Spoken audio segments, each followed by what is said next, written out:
자, 이제 계정 과목 및 조교 등록을 살펴보도록 하겠습니다. 계정 과목이라고 되어 있는데, 여러분들 이미 얘기를 했어요. 계정 과목. 자, 회계에 있어서 가장 중요한 게 뭐라고 했어요? 자산, 부채, 자본, 수익, 비용이라고 했는데, 이것들을 우리는 뭐라고 얘기하냐면, 계정이라고 얘기를 해요. 이 계정이라고 얘기하고요. 이 계정에도 여러 가지 항목들이 있겠죠. 예를 들어서 수익에도 뭐 상품 매출 수익, 제품 매출 수익, 뭐 공사 매출 수익도 있고, 비용에도 뭐 인건비, 그다음에 임차료, 뭐 접대비, 복리후생비 여러 가지 항목들이 있을 텐데, 그 각각의 항목들, 이러한 계정에 속하는 여러 가지 항목들을 우리는 뭐라고 얘기하냐면 계정 과목이라고 얘기를 했어요. 그러면 계정과 계정 과목의 차이는 뭐냐? 여러분들 컴퓨터를 하다 보면 여러 가지 파일들을 작성하죠. 이 파일들이 굉장히 많으면 일목요연하게 보관하기 위해서 우리는 폴더를 만들어 놓고 그 폴더 안에 해당되는 파일들을 이렇게 구분해서 저장을 하죠. 파일을 계정 과목이라고 이해하면 되고 폴더를 계정이라고 이해를 하면 돼요. 그런데 사실 실무상 중요하지 않아. 계정과 계정 과목은 용어를 혼용해서 쓰기 때문에 여하튼 이 계정 또는 계정 과목은 영어에 있어서 단어처럼 굉장히 중요하다고 얘기를 했어요. 회계상의 거래가 어떤 계정 과목에 속하는지는 파악을 해야 될 거 아니에요. 그래서 어떤 계정 과목에 해당하는지를 정확하게 파악을 해야 된다라는 겁니다. 그런데 이 계정 과목, 계정에 대해서는요, 프로그램에다가 다 세팅을 다 해놨어요. 뭐 매출 채권, 상품 매출, 매출 원가, 뭐 보통 예금, 외상 매출금, 미지급 해가지고 온통 계정 과목을 다 세팅을 다 해놨어요. 그래서 그 계정 과목을 선택을 해서 여러분들이 입력을 하면 됩니다. 그건 문제가 없어요. 그런데 간혹 가다가 회사 상황에 따라서 우리는 여기 해놓은 계정 과목 말고 색다른 계정 과목 또 없는 계정 과목을 좀 써야 되겠다라고 하면 추가적으로 등록을 해서 쓰면 된다라는 얘기예요. 그럴 때는 어떻게 하느냐?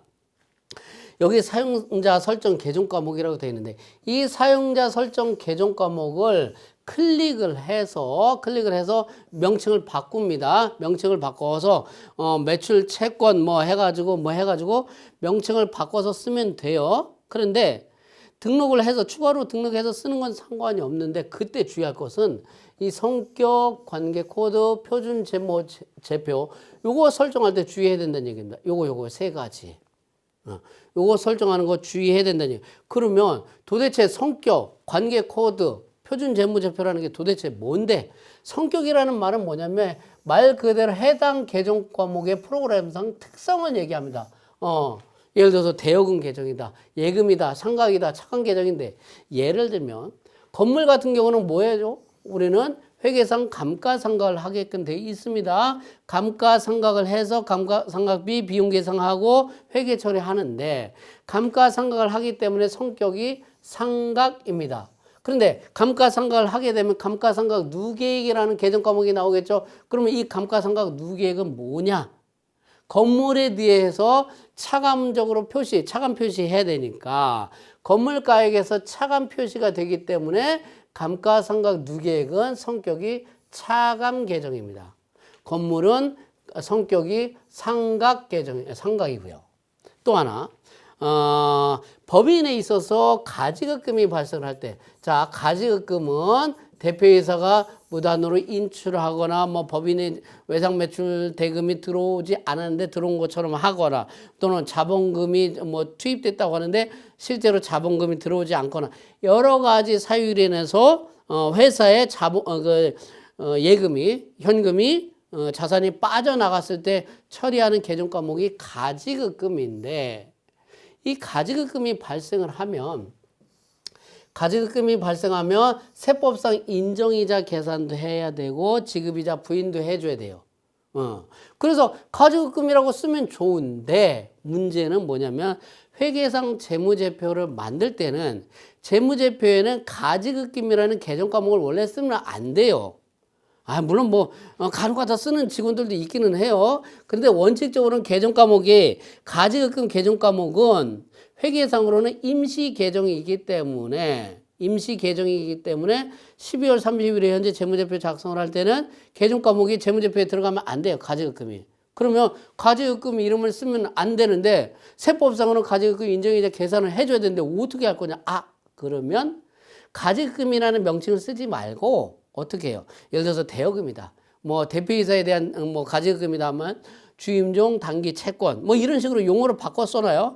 용어를 바꿔 써놓는다고 하더라도 성격을 가지급금이라고 해놓으면 성격을 가지급금이라고 변경을 해놓게 되면 대여금이라든가 주임종 단기 채권이라고 계정 과목을 설정을 했어도 성격은 가지급금이니까 세법상 인정이자 계산을 해야 되겠구나라고 인식을 해준다는 얘기예요. 그래서 계정 과목은 대여금 또는 주임종 단기 채권이라는 계정 과목 어떤 걸 쓰더라도 세법상 가지급금으로 인식을 할 수가 있겠다라는 얘기입니다. 세무조정할 수 있다는 얘기고요. 그리고 관계 코드는 뭐냐면 말 그대로 계정 과목 간의 관계를 설정하는 거다는 얘기예요.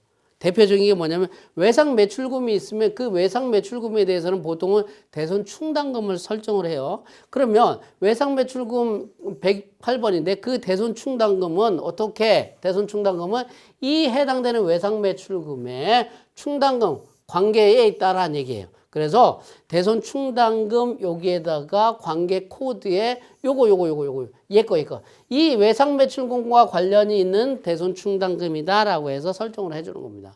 보통은 그 해당 계정 과목의 다음 번호 108번 다음이 109번이죠. 이렇게 해서 설정을 합니다. 표준 재무제표는 뭐냐면 표준 재무제표는 일반 기업 회계 기준에 따라서 재무제표를 작성을 합니다. 그런데 법인세라든가 소득세 신고를 할 때에는 표준 재무제표를 제출하게끔 되어 있어요. 그러면 기업 회계 기준에 따른 재무제표를 작성하고 표준용 재무제표를 처음부터 끝까지 다시 작성해야 되는데 그거는 못하겠고 끔찍하죠. 기업 회계 기준에 따라서 작성된 재무제표를 표준용 재무제표로 변환만 시켜주면 된다는 얘기예요. 그럴 때 필요한 게 표준 재무제표 코드다는 얘기예요. 세무신고용 표준 재무제표 연결 코드다는 얘기예요. 그러면 표준 재무제표 코드가 누락이 돼버리게 되면 어떻게 해요? 표준 재무제표에 반영이 안 되겠죠. 심각한 문제가 발생합니다. 그래서 표준 재무제표 코드가 누락되지 않도록 해야 되고요. 여러분들은 컴퓨터가 여러분들 신뢰하지 못한다는 얘기죠.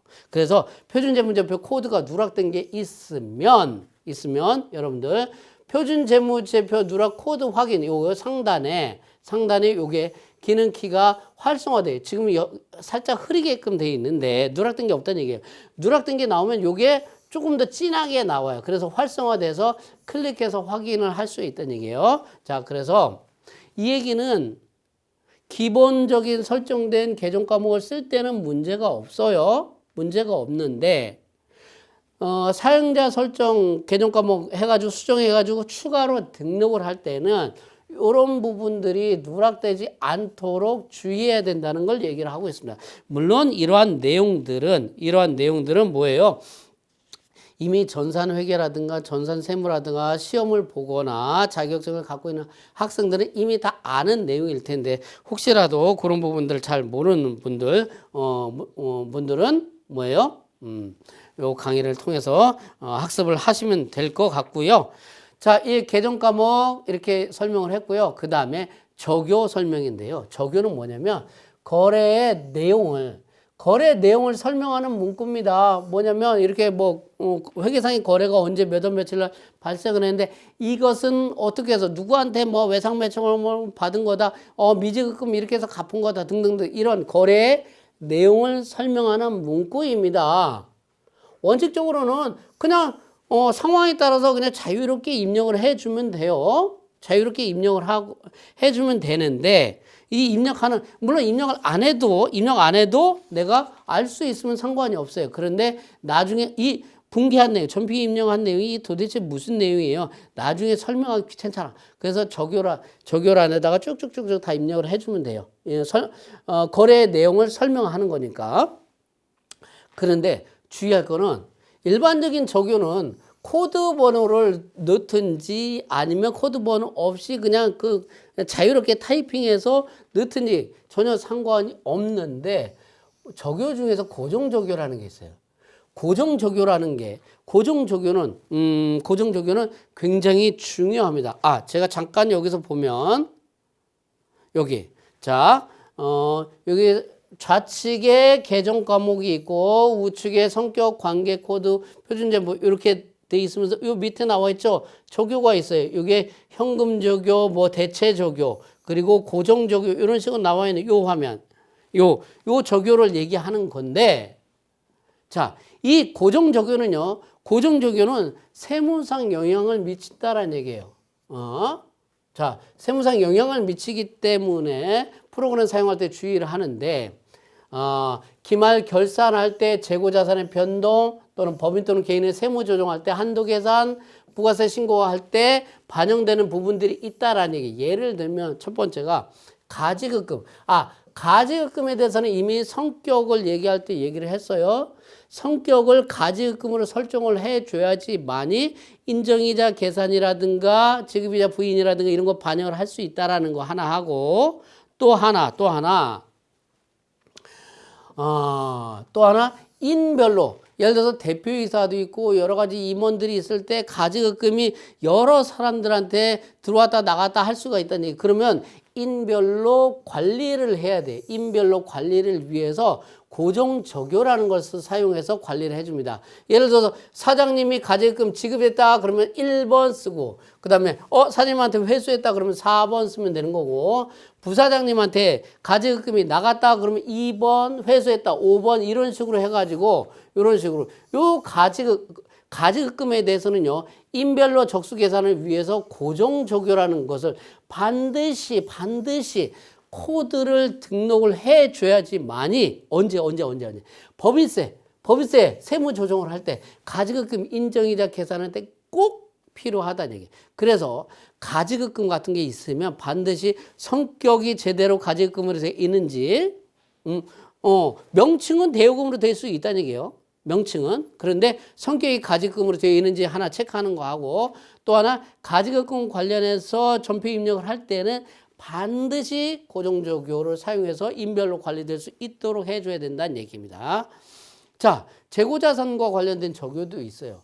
재고자산은 원래 매입한 다음에 나중에 기말에 가서 매출이 되면 매출 원가로 대체가 돼야 될 텐데, 재고자산이 매출 원가로 대체가 돼야 되는데 매출 원가가 아니라 다른 계정, 예를 들어서 뭐 복리후생비 쪽으로 했다, 아니면 접대비 쪽으로 나갔다, 다른 회사의 그 광고용으로 쓰였다 등등 하게 되면 그렇게 나갔다라는 것을 표시를 해줘야만이 프로그램에서 정상적인 것으로 인식한다는 얘기예요.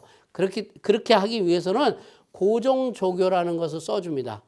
고정조교라는 거 이렇게 써주는데, 대체적으로 보면 예를 들어서 뭐 접대비라든가 복리후생비라든가 뭐 이렇게 했을 때는 타계정으로 대책, 뭐 손익계산서 반영분 뭐 이런 식으로 해서 고정조교 코드를 쓰는 거고요. 또 하나 뭐가 있냐면 의제매입으로 적용되는 게 있어요. 의제매입세 공제 대상이다. 의제매입세 공제 대상일 때는 조교로 입력을 해주면, 고정조교 코드를 입력을 해주면 이게 어디에? 의제매입세 공제신고서. 이건 또 뭐냐? 부가세 신고서의 부속명세서예요. 여기에 반영이 된다라는 얘기예요. 이게 반영이 되기 위해서 여러분들이 고정조교를 반드시 주의해서 사용을 해야 된다라는 얘기입니다.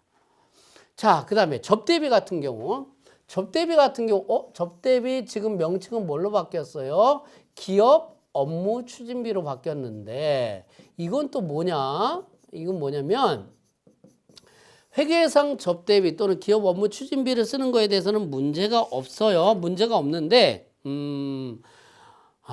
세법상으로 갈 때는, 세무상으로 따질 때는 접대비, 기업 업무 추진비 너무 많이 쓰지 말라라는 얘기예요. 너무 많이 그러면 어쩌라고? 많이 쓰면 규제를 가하겠다는 얘기예요. 네, 많이 쓰면 규제가 한다는 얘기 뭐예요? 한도를 초과하게 되면 접대비, 기업 업무 추진비 비용 쓴 거에 대해서 세법상 부인해서 법인세를 더 내라고 얘기를 합니다.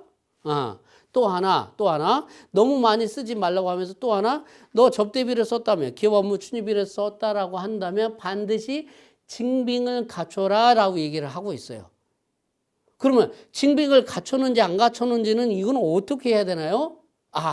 그럴 때 징빙을 갖췄는지 안 갖췄는지 징빙을 갖춘 부분에 한해서 한도 내에서 비용으로 인정을 하니까 송금으로 인정을 하니까 비용을 갖췄는지 안 갖췄으면 비용이 없으면 비용 징빙이 없으면 아예 비용 송금으로 인정이 안 돼요.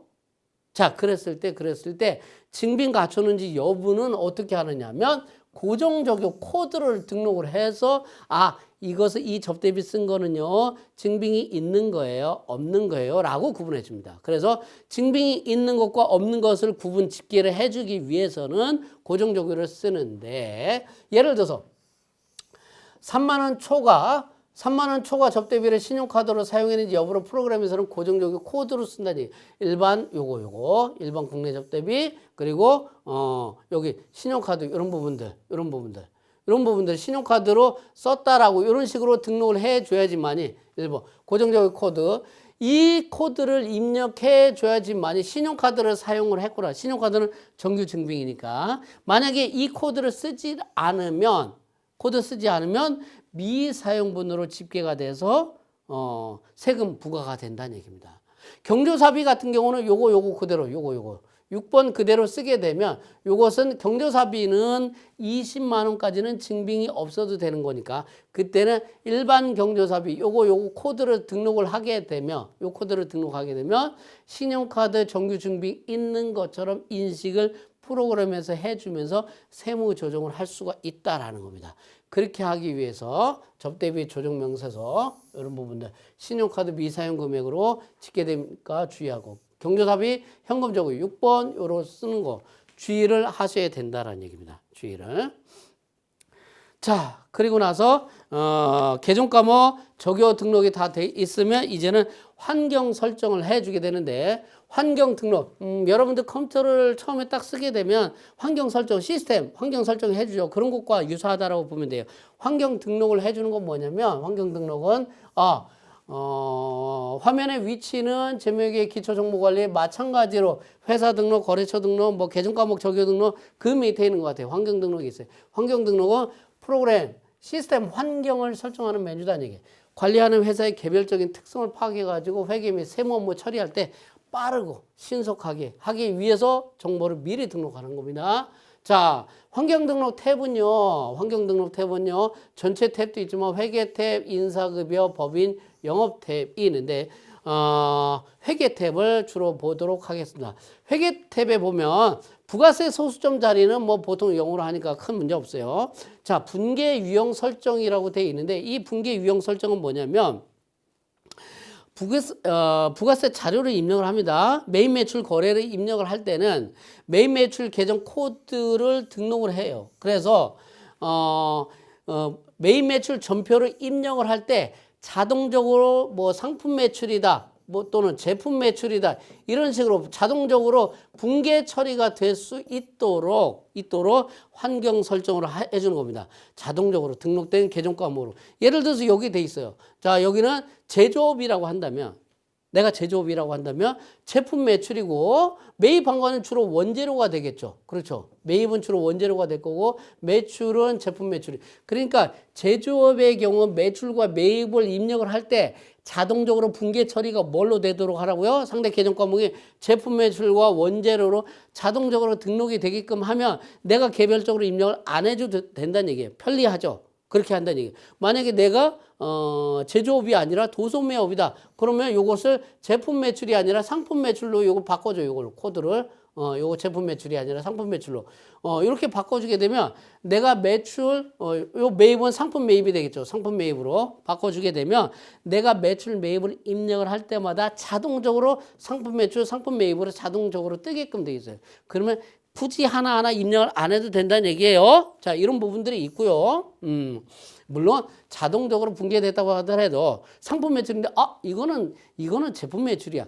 개별적으로 수정도 또 할 수는 있어요. 그건 문제 없다는 얘기고 또 하나 우리 업체는요 도소매업도 있고 제조업도 있어요. 두 가지 다 있어요. 그러면 어떻게 해요? 그럴 때는 여기에다 추가로 도소매업이다. 여기다 상품 분계 유형이 기본적으로 많이 주로 도소 매업이다 그러면 여기 상품 매출 설정하고 원재료 하고 그다음에 추가로 여기다가 제품 매출, 원재료 매입으로 여기다 추가로 등록을 하게 되면 분기할 때 추가만 선택을 하면 추가 계정 과목 설정된 걸로 자동으로 또 반영이 되게끔 돼 있어요. 프로그램 나중에 또 설명을 할 겁니다. 그래서 아주 편리하다라는 얘기고요. 두 번째 여기 보면 부가세 포함 여부라고 되어 있는데 이 부가세 포함 여부는 뭐냐면 부가세 그 메인 매출 전표 입력 화면에 들어가게 되면 공급가액 그리고 공급가액을 넣을 때 부가세 금액을 넣을 때 공급가액을 넣을 때 카드라든가 현금 영수증 건별 증빙이 없는 겁니다. 이런 부분들을 할 때는 공급가액에다가 예를 들어서 공급가액 110만 원을 입력을 하게 되면 공급가액 100만 원 그리고 부가세 10만 원 해가지고 별도로 딱 구분이 돼줘야 돼요. 자, 이런 부분이고 보통은 과세 공급가액이 100만 원이 입력하면 100만 원에 대한 10만 원의 부가세가 별도로 딱 구분이 돼가지고 따로 입력이 되지만 카드라든가 현금 매출이라든가 이런 부분들은 부가세 포함 금액으로 입력을 하게 되면 부가세 포함 금액으로 메인 매출 전표에 입력하는 순간에 공급가액과 부가세가 따로 구분돼서 자동 계산이 되게끔 되어 있어요. 그럴 때 부가세 포함 여부를 어떻게 할 거냐? 카드, 현금과세, 건별의 경우에는 부가세가 전체 포함된 걸로 보통 합니다. 그래서 공급가액란에 부가세 포함 금액으로 입력을 하게 되면 자동적으로 구분을 해주는 거고요. 과세 공급가액의 경우는 보통은 전체 미포함을 선택을 해줍니다. 이 얘기는 뭐냐면 공급가액을 입력을 해주면 부가세 별도로 자동적으로 따로 계산돼서 입력이 된다는 얘기입니다. 이렇게 하기 위해서 부가세 포함 여부를 선택을 해주는데 보통은 프로그램에 설정된 대로 이렇게 해주면 된다는 얘기입니다. 자, 그 다음에 이 유형에 보면 유형에 여섯 번째로 유형 불공제 사유 영세일 매출이 있는데 매입자를 부가세 지금 제가 회계를 설명하면서 부가세도 설명하고 법인세도 설명하고 소득세도 설명을 하는데 할 수 없어요. 할 수 없이 다 같이 설명을 해야 돼요. 물론 뭐 부가세 편, 소득세 편, 법인세 편이 따로 있는데 그때 이론 설명은 또 따로 하겠지만 여기서 할 때 같이 혼합돼서 나오는 건 여러분들이 이해를 좀 해 주셔야 되는데 자, 유형에 보면 부가세 유형제 매입 중에서 보면 매입세액이 공제가 되는 경우가 있고 공제가 되지 않는 경우가 있어요. 이때 공제가 되지 않는 경우에 왜 부가세가 공제가 되지 않는지를 사유를 입력을 하게끔 돼 있어요. 예를 들어서 내가 물건을 샀는데 그리고 세금계산서 다 받았는데 매입세 공제가 안 된대. 그럼 매입세 공제가 안 되는 사유를 입력을 해줘야 되는데 굉장히 자주 빈번하게 발생하는 게 있다면 하나하나 입력을 하다 보면 시간 다 가다 보니까 자주 발생하는 불공제 사유를 설정을 해놓게 되면 아예 자동적으로 쫙 다 뿌려지니까 입력을 할 때 굉장히 편리하고 빠르게 될 수 있다는 얘기예요. 자동 반영이 된다는 얘기고 물론 자동 반영된 불공제 사유도 개별적으로 수정을 할 수 있다는 얘기고 또 하나 요 밑에 유형 영세일 매출은 뭐냐면 부가세 매출을 하는데 수출을 할 때 있어서 영세율 매출이 있어요. 수출을 하게 되면 보통 부가세 매출을 하게 되면 10% 과세가 되는데 해외 수출한다든가 또는 국내 공급이라고 하더라도 영세율이 적용이 되는 경우에는 부가세세율이 0%가 되는데 왜 영세율이 되느냐? 영세율 매출의 유형 사유를 입력을 해줘야 돼요. 불공제 사유처럼 마찬가지로. 그랬을 때 자주 반복해서 발생되는 부분이 있다면 미리 등록을 해놓는 거예요. 뭐 12번 영세다, 16번 수출이다 이렇게 해서 설정을 해놓게 되면 내가 매출 입력을 할 때 영세율 매출 입력할 때 사유가 자동적으로 반영이 돼서 아주 편리하다는 얘기고요. 물론 여기도 마찬가지로 자동 반영된 영세율 사유도 개별적으로 수정을 할 수도 있어요. 일단 자동적으로 다 세팅이 되게끔 해놨으니까 편하다는 얘기입니다. 그렇게 해서 환경 설정을 하는 거고요. 10번에 고정자산 간편 자동 등록을 사용할 거냐 말 거냐 여기 사용이라고 되어 있는데 보통 다 사용을 합니다. 얘기는 뭐냐면 고정자산을 구입을 하게 되면 회계상에 감가상각을 해줘야 되죠. 이 감가상각을 위해서 고정자산의 등록 화면이 따로 있어요. 고정자산의 등록 화면에 등록을 해놓고 거기 있는 애들을 모아서 감가상각을 할 수 있도록 하고 있거든요. 그러기 위해서 고정자산의 고정자산 등록 화면에 등록을 하게끔 해줘라 라는 얘기를 하는 거예요. 그러면 이렇게 여기다 사용을 해놓게 되면 일반 전표 입력 또는 메인 매출 전표 입력에다가 고정자산 관련된 거래를 입력을 하는 순간에 고정자산 간편 자동 등록 팝업창이 활성화됩니다. 그래서 고정자산에 대한 내용을 간편하게 등록을 할 수가 있어요.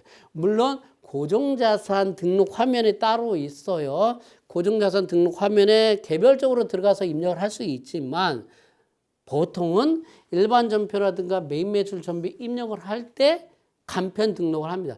간편 등록을 해놓게 되면 그 자리에서 간편하게 등록을 해놓으면 고정자산 등록 화면에 자동적으로 등록이 될 거예요.